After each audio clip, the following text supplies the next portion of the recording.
Mr. Speaker, Mr. Vice President,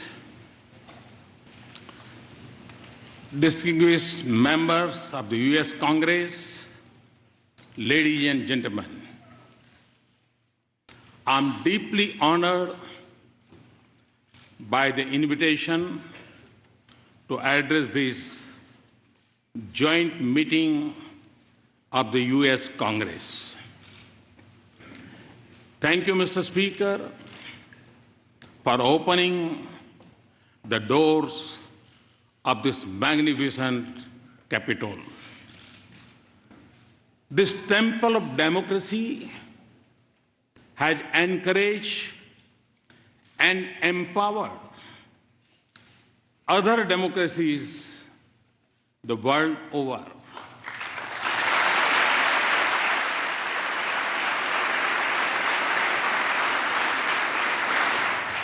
It manifests the spirit of this great nation, which is, in Abraham Lincoln's words, was conceived in liberty and dedicated to the proposition that all men are created equal.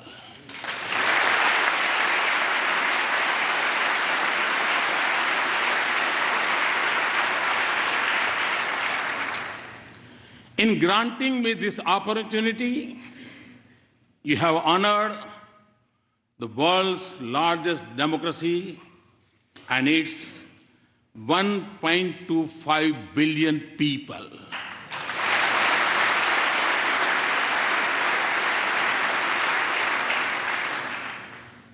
As a representative of the world's largest democracy, it is indeed a privilege to speak to the leaders of its oldest.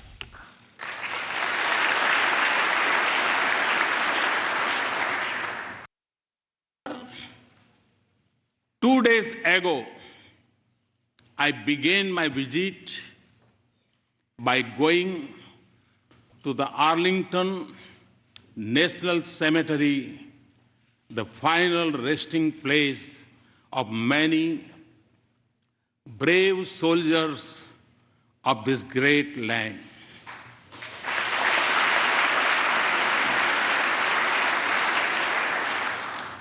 I honored their courage and sacrifice for the ideals of freedom and democracy.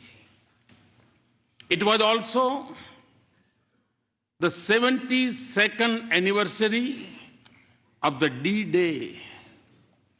On that day, thousands from this great country fought to protect the torch of liberty.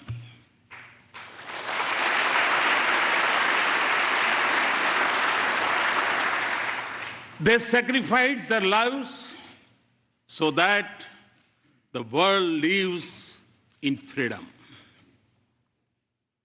I applaud, India applauds the great sacrifices of the men and women from the land of the free and the home of the brave in service of mankind.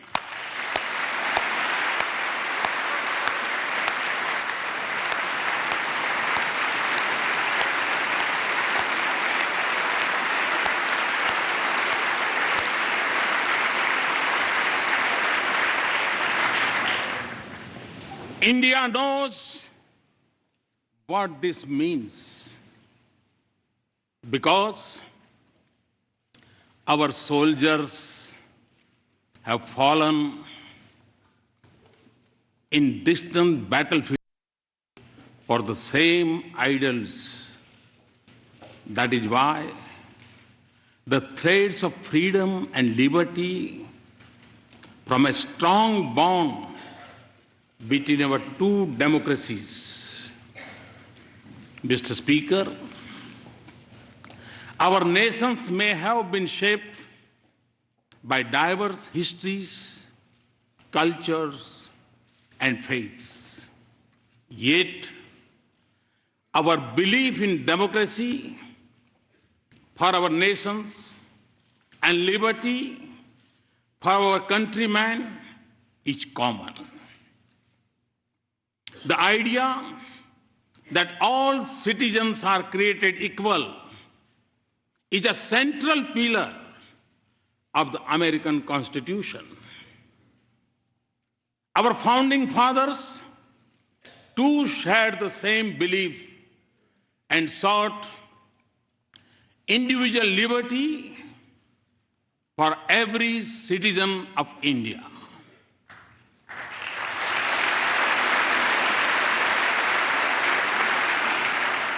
There were many who doubted India when, as a newly independent nation, we repose democracy. Indeed, wagers were made on our future, but the people of India did not waver. Our founders created a modern nation with freedom, democracy, and equality at the essence of its soul. And in doing so, they assured that we continue to celebrate our age-old diversity. Today, across its individuals and institutions, in its villages and cities, in its streets and states, are anchored in equal respect for all faiths and in the melody of hundreds of its languages and dialects. India lives as one. India grows as one. India celebrates as one.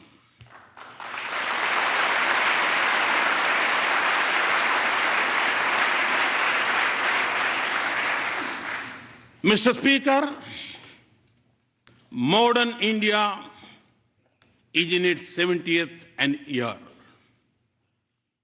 For my government, the Constitution is its real holy book. And in that holy book, freedom of faith, speech, and franchise, and equality of all citizens, regardless of background, are enshrined as fundamental rights.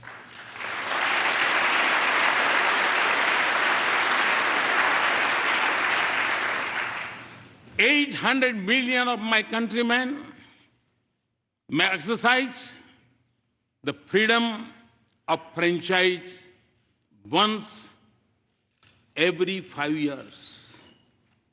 But all the 1.25 billion of our citizens have freedom from fear, a freedom they exercise every moment of their lives.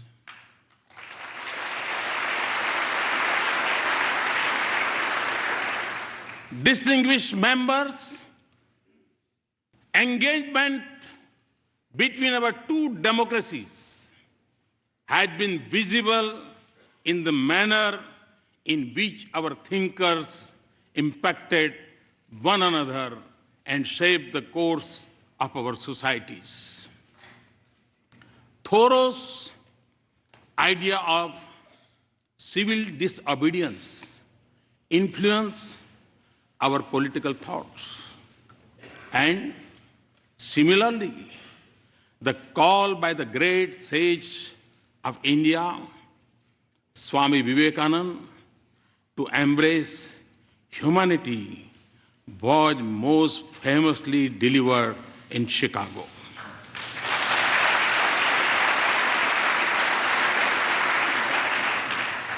Gandhi's non-violence inspired the heroism of Martin Luther King.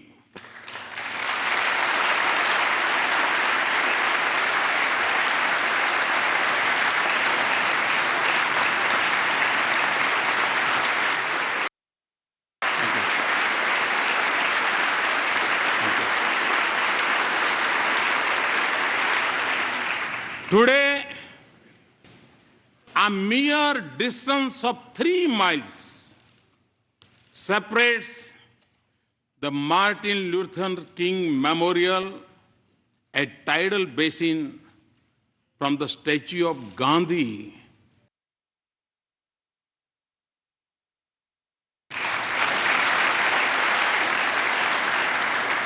This proximity of the memorials in Washington mirrors the closeness of ideals and value they believe in. The genius of Dr. Bhimrao Babasaheb Ambedkar was nurtured in the years he spent at the Columbia University a century ago.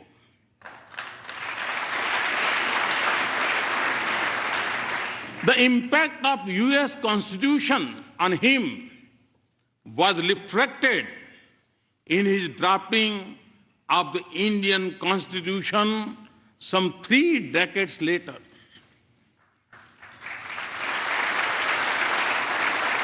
Our independence was ignited by the same idealism that fueled your struggle for freedom. No wonder then that former Prime Minister of India, Sri Atal Bihari Vajpayee, called India and the US natural allies.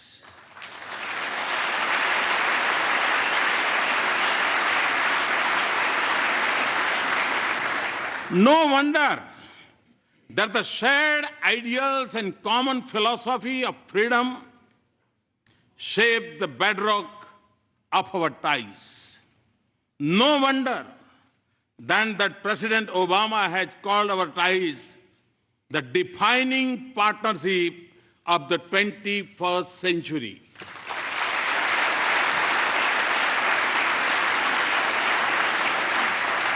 Mr. Speaker, more than 15 years ago, Prime Minister Vajpayee stood here and gave a call to step out of the shadow of agitation of the past. The pages of our friendship since then tell a remarkable story. Today, our relationship has overcome the hesitations of history.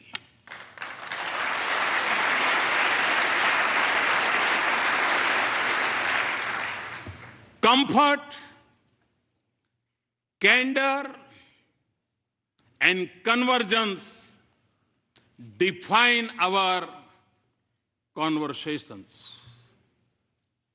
Through the cycle of elections and transitions of administration, the intensity of our engagements has only grown. And in this exciting journey, the US Congress has acted as its compass. You have helped us turn barriers into bridges of partnership.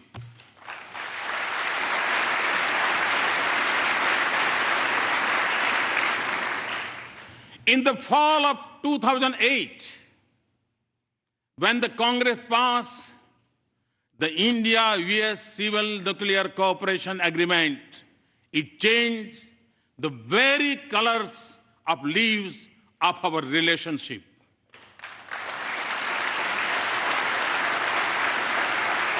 We thank you for being there when the partnership needed you the most. You have also stood by us in times of sorrow. India will never forget the solidarity shown by the US Congress when terrorists from across our border attacked Mumbai in November of 2008.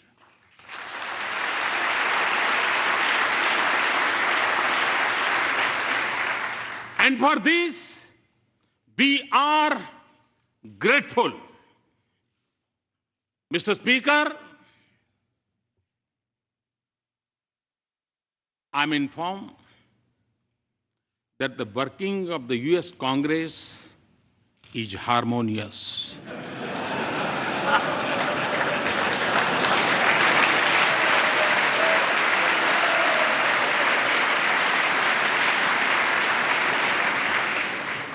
I'm also told that you are well known for your bipartisanship.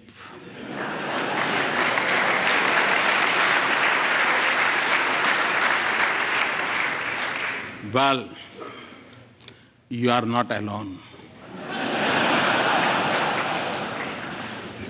Time and again, I have also witnessed a similar spirit in the Indian Parliament.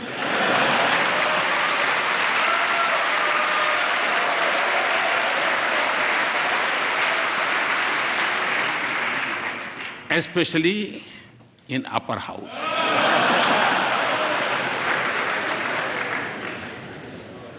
So, as you can see, we have many shared practices. Mr. Speaker, as this country knows well,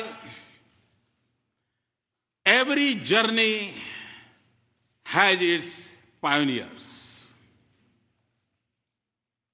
Very early on, they shaped our development partnership, even when our meeting ground was more limited.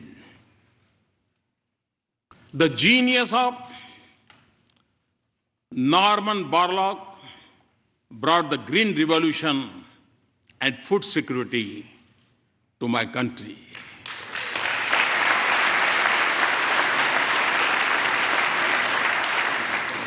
The excellence of American universities nurtured institutions of technology and management in India.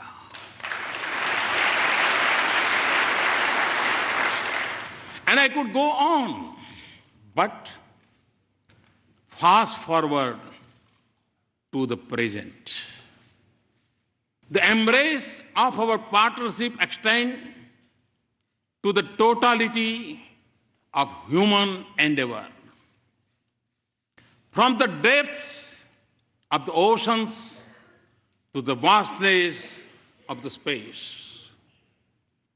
Our science and technology collaboration continues to help us in cracking the age-old problems in the fields of public health, education, food, and agriculture.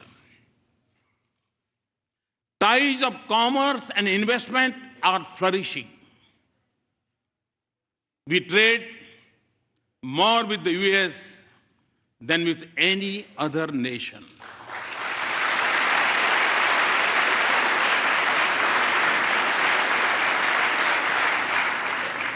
And the flow of goods, services, and capital between us generates jobs in both our societies.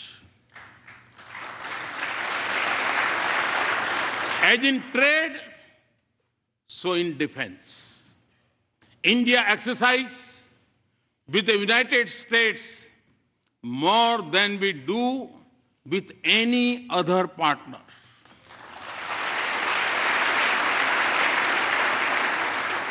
Defense purchases have moved from almost zero to $10 billion in less than a decade.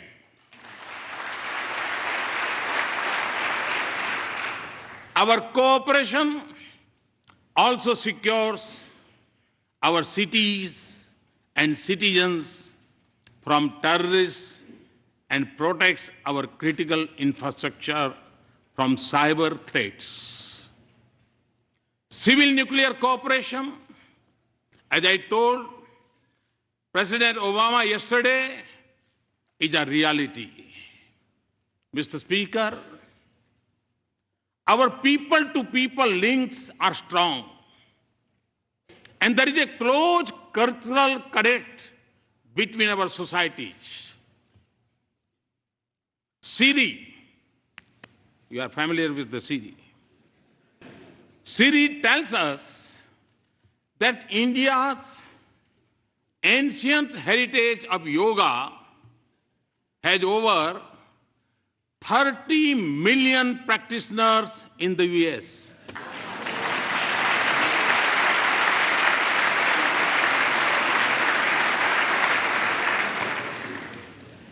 It is estimated that more Americans bend for yoga than to throw a curveball.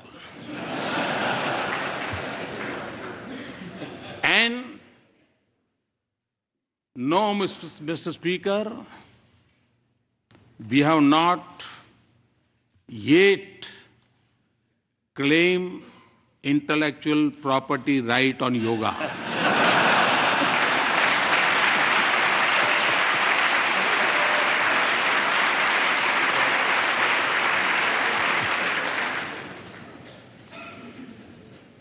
Connecting our two nations is also a unique and dynamic bridge of 3 million Indian Americans.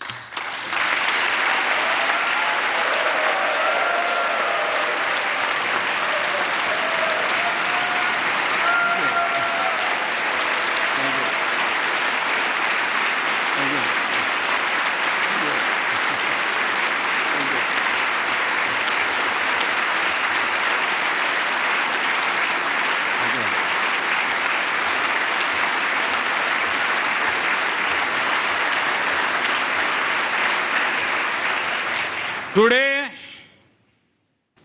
they are among your best CEOs, academics, astronauts, scientists, economists, doctors, even spelling bee champions.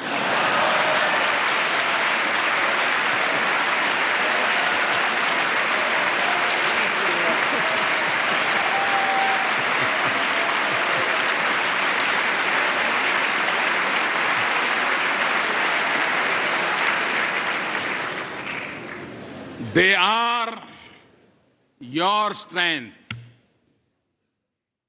They are also the pride of India.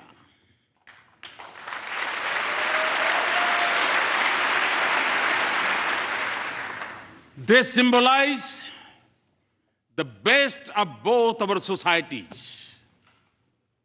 Mr. Speaker, my understanding of your great country began long before I entered public office.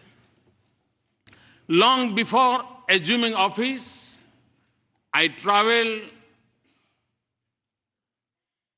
coast to coast, covering more than 25 states of America.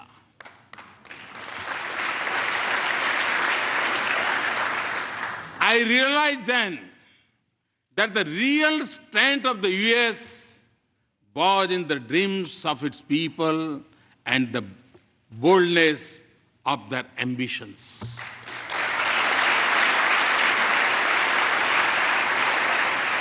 Today, Mr. Speaker, a similar spirit animates India.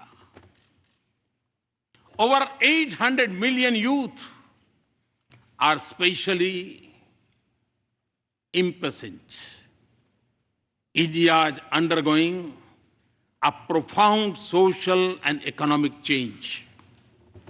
1 billion of its citizens are already politically empowered. My dream is to economically empower them through many social and economical transformations,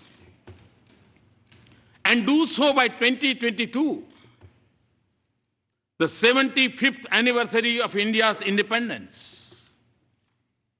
My to-do list is long and ambitious, but you will understand it includes a vibrant rural economy with a robust farm sector, a roof over each head, and electricity for all households.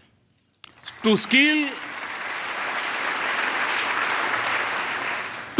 millions of our youth, build 100 smart cities, have a broadband for 1 billion, and connect our villages to the digital world.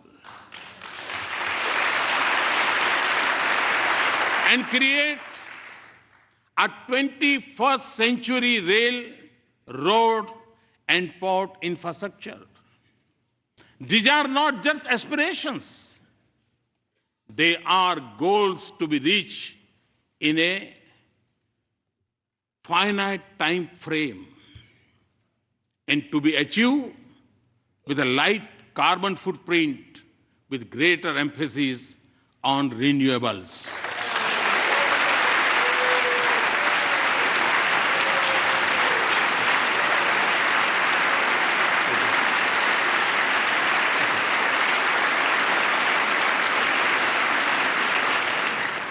Mr. Speaker, in every sector of India's forward march, I see the US as an indispensable partner.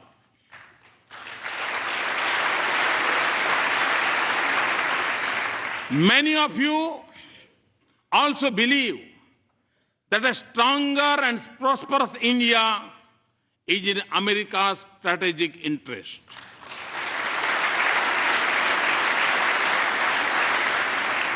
Let us work together to convert shared ideals into practical cooperation. There can be no doubt that in advancing this relationship, both nations stand to gain.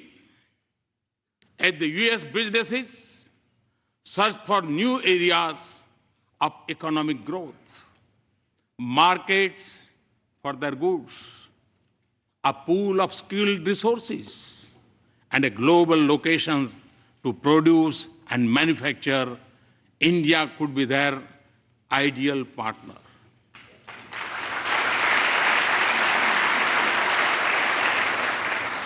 India's strong economy and growth rate of 7.6% annum is creating a new opportunities for our mutual prosperity. Transformative American technologies in India and growing investment by Indian companies in the United States both have a positive impact on the lives of our citizens. Today, for the global research and development centers, India is the destination of choice for the US companies. Looking eastward from India across the Pacific, the innovation strength of our two countries comes together in California.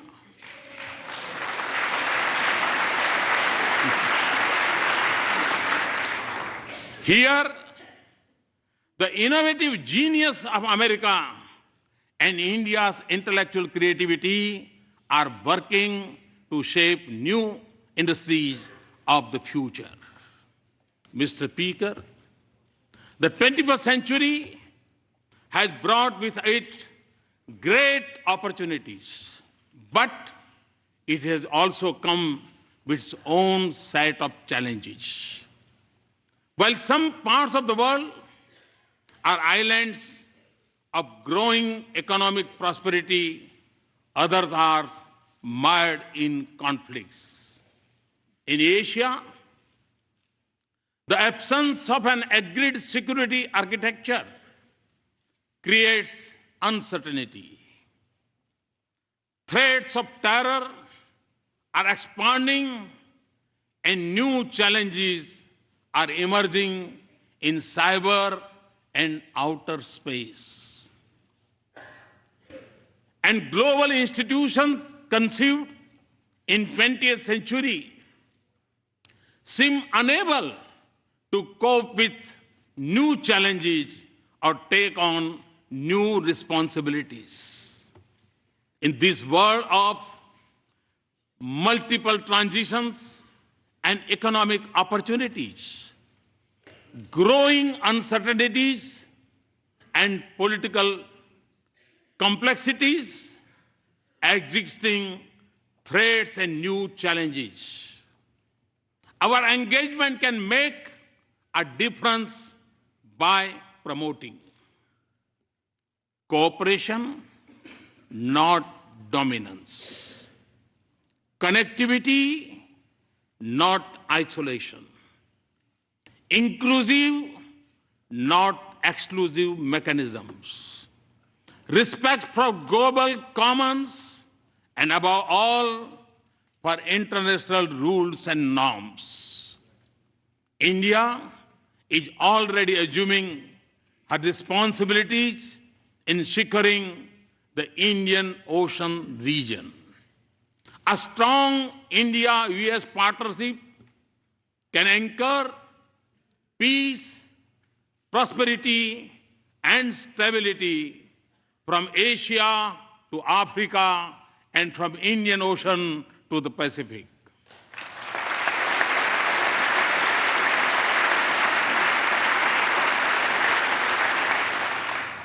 It can also help ensure security of the sea lanes of commerce and freedom of navigation on seas.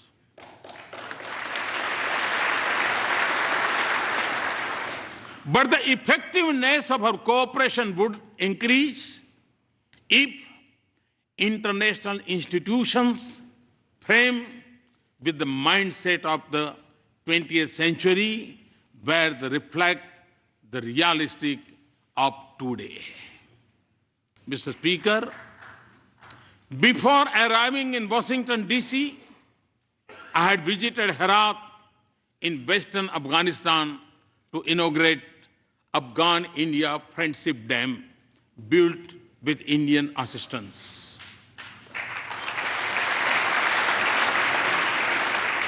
I was also there on the Christmas Day last year to dedicate to that proud nation, its parliament, a testimony to our democratic ties.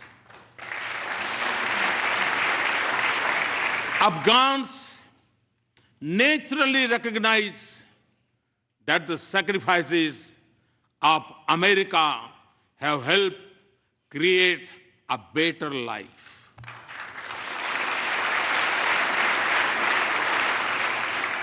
But your contribution in keeping the region safe and secure is deeply appreciated by even beyond. And India too has made an enormous contribution and sacrifices to support our friendship with Afghan people. A commitment to rebuild a peaceful and stable and prosperous Afghanistan is our shared objective. 8 distinguished members, not just in Afghanistan, but elsewhere in South Asia and globally, terrorism remains the biggest threat. In the territory stretching from west of India's border up to Africa, it may go by different names, from Lashkar-e-Taiba to Taliban to ISIS, but its philosophy is common, of hate, murder, and violence. Although it is a shadow spreading across the world, it is incubated in India's neighborhood. I commend the members of the US Congress for sending a clear message to those who preach and practice terrorism for political gains.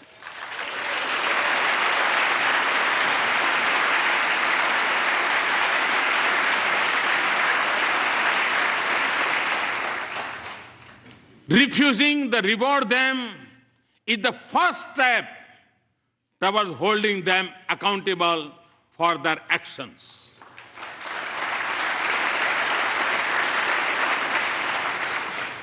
The fight against terrorism has to be fought at many levels, and the traditional tools of military intelligence or diplomacy alone would not be able to win this fight. Mr. Speaker, we have both lost civilians and soldiers in combating terrorism. The need of the hour is for us to deepen our security cooperation and base it on a policy that isolates those who harbor, support, and sponsor terrorists.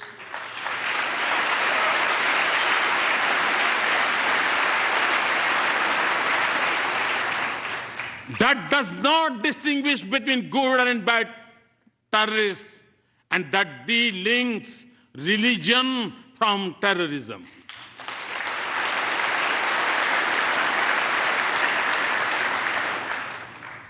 Also, for us to succeed, those who believe in humanity must come together to fight for it as one and speak against these menace in one voice.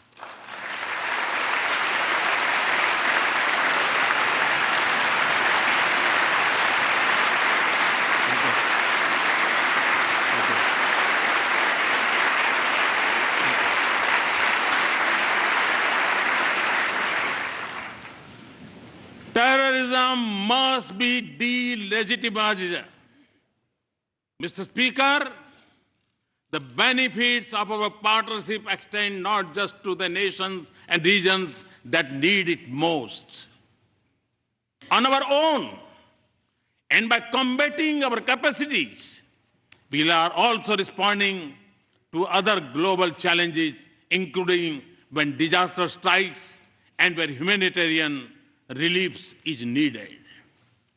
From our shore, we have evacuated thousands from Yemen, Americans and Indians and others. Nearer home, we have the first responders during Nepal's earthquake, in the Maldives water crisis, and most recently during landslide in Sri Lanka.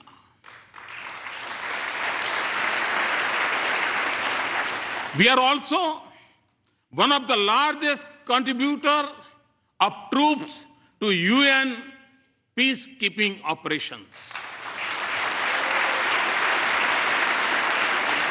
Often, India and the US have combined their strengths in science and technology and innovation to help fight hunger, poverty, disease, and literacy in different parts of the world.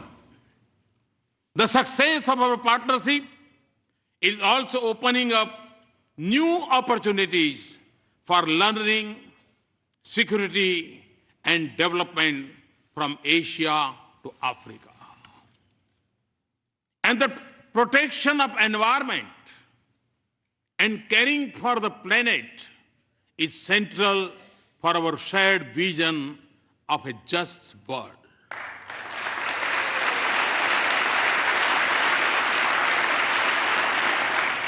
For us in India, to live in harmony with Mother Earth is a part of our ancient belief. And to take from nature only what is most essential is a part of our Indian culture. Our partnership, therefore, aims to balance responsibilities with capabilities.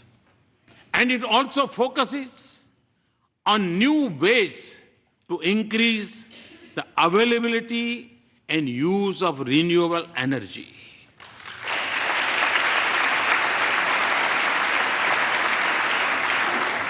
A strong US support for our initiative to form an international solar alliance is one such effort.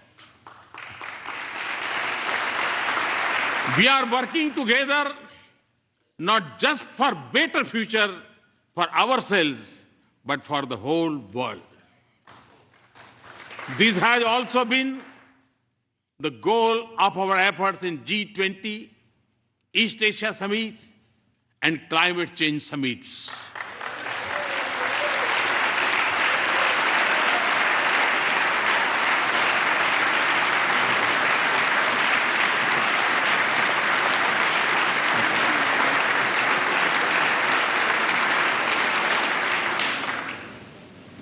Mr. Speaker,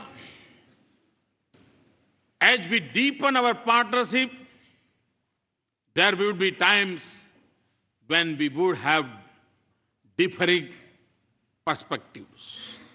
But since our interests and concerns converge, the autonomy in decision-making and diversity in our perspectives can only add values to our partnership. So, as we embark on a new journey and seek new goals, let us focus not just on matters routine, but also transformation, all ideas. Ideas which can focus not just on creating wealth, but also creating value for our societies.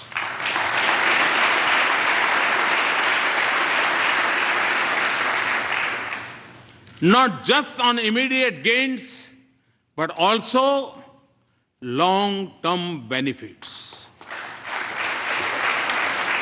Not just on soaring best practices, but also shaping partnerships, and not just on building a bright future for our people, but in being a bridge to a more united, human, and prosperous world.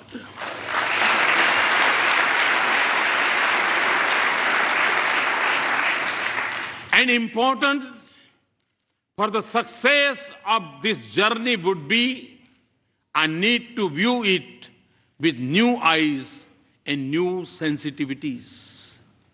When do this, we will realize the full promise of this extraordinary relationship.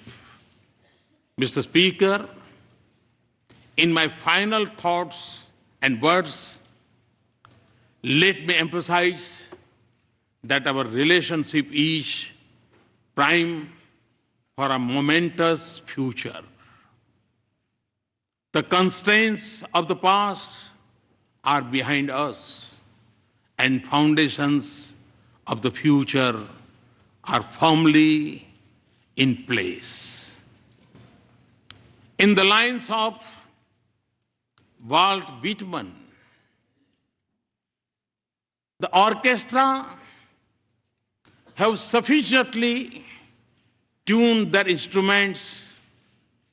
The baton has given the signal.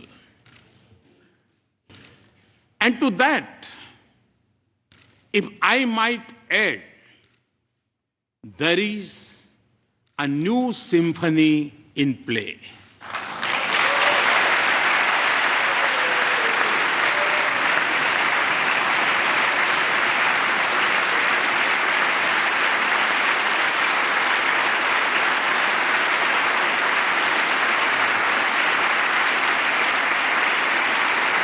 Thank you, Mr. Speaker and Mr. Vice President, distinguished members, for this honor. Thank you. Thank you very much. Thanks a lot.